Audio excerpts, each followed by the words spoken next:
Welcome back to The Person Everyone Needs. I'm your host, Webb Hoggard, and today I want to share with you a quote by one of our former presidents, Harry S. Truman, who led the U.S. at the end of the World War. He made the comment, "It's amazing what you can accomplish if you do not care who gets the credit."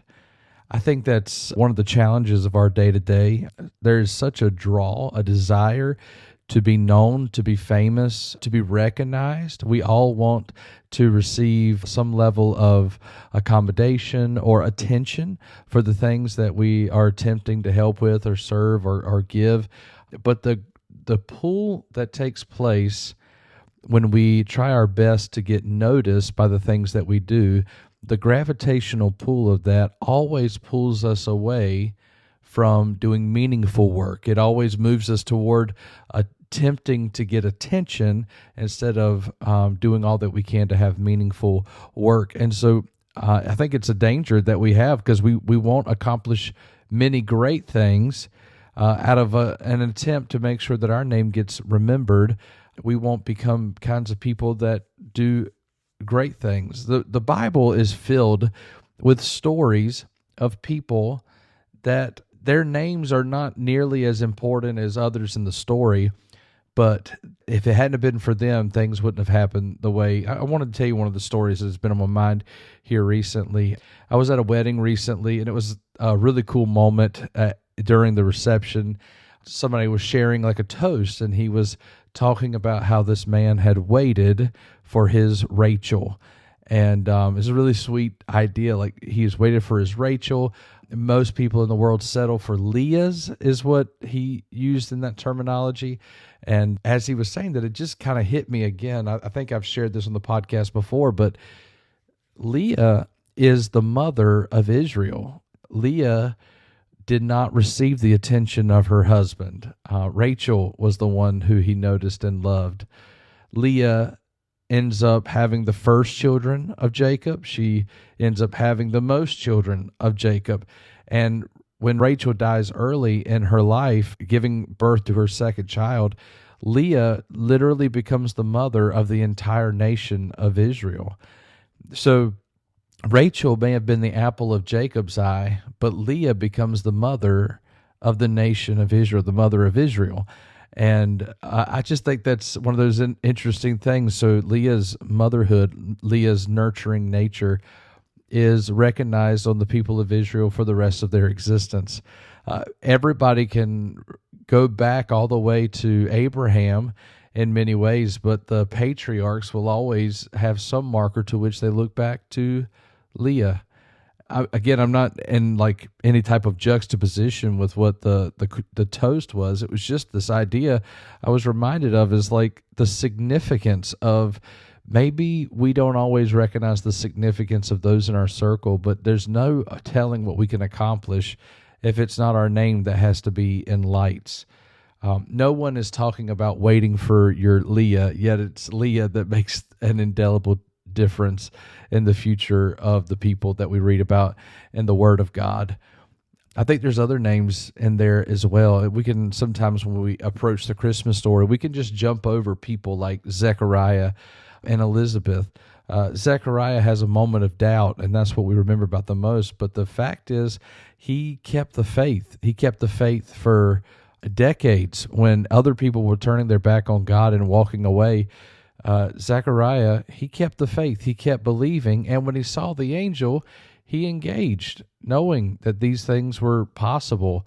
And then he was faithful. He was obedient. When the baby came, they asked him, what did he want to name him? And he said, John. He did exactly what the angel said to do. And so I think sometimes the people that their names aren't the most important in the story, they're very, very important indeed. How about the little boy who gave his lunch so that Jesus could feed the 5,000? We don't even get his name, but he's an important part of the story. He is an essential part of the story. And how about you today? Are you one of those that are regularly wanting to make sure that you're getting your due? Are you getting your recognition? Are you craving for attention? and looking for someone to pay attention to it and make sure that you get all that's yours? Or are you one that's willing to serve with all of your heart, do all the things that you've been called to do, and no matter who gets the credit for it, you just are happy to contribute to something bigger and better than yourself? The world is craving, the world is starving for people who are willing to do the work and not worry about where the credit gets put. And here's the thing about being a Christian. Our whole existence is about the glory of God.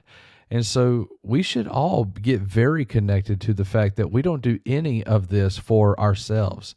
In fact, Jesus, when he was on the earth, there was multiple times in his life where somebody would say something positively about him, and his response to this, and this is such a powerful statement, it's something that may not be a bad idea to make it one of your personal, like a maxim for yourself, but they would say positive things about Jesus, and his response was, I only do what I see my Father doing.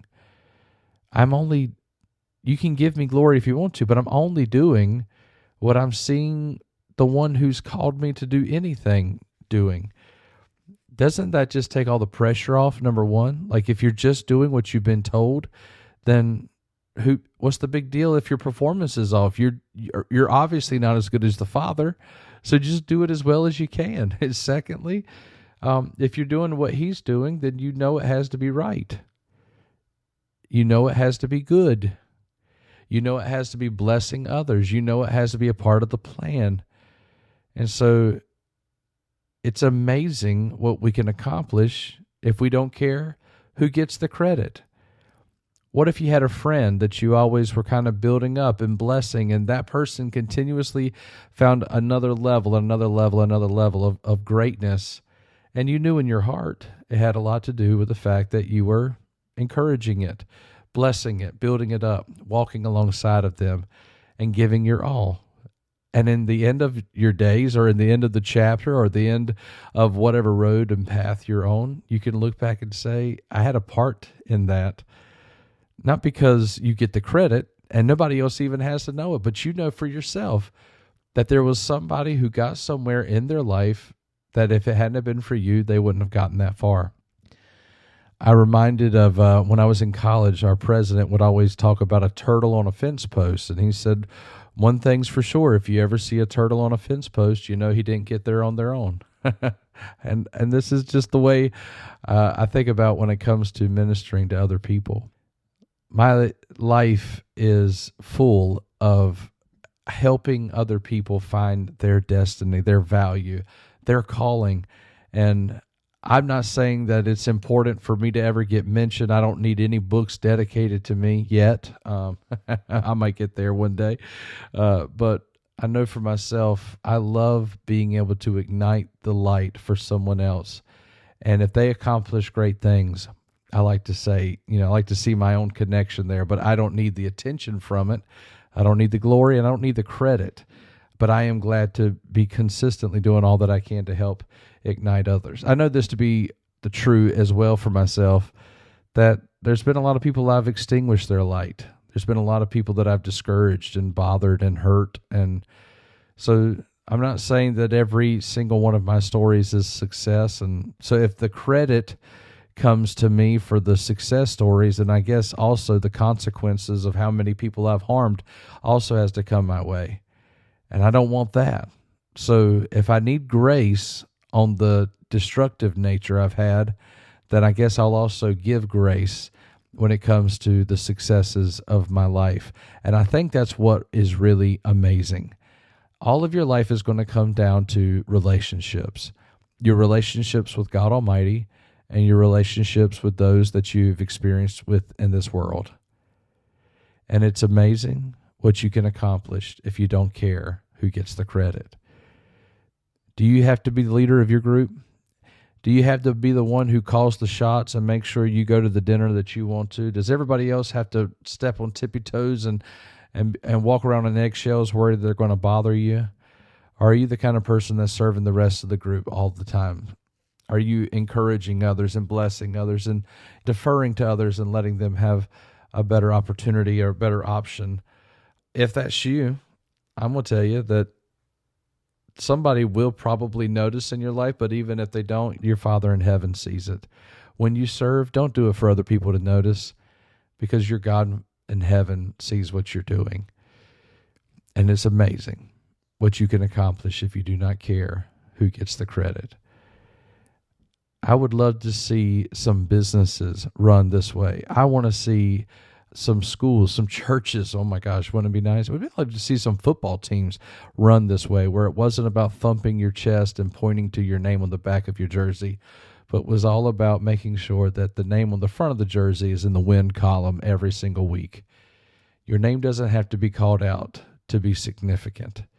Being a part of the team, that's a championship team. That's what it's all about. And a person who does all that they need to do to help others win is a person that everyone needs.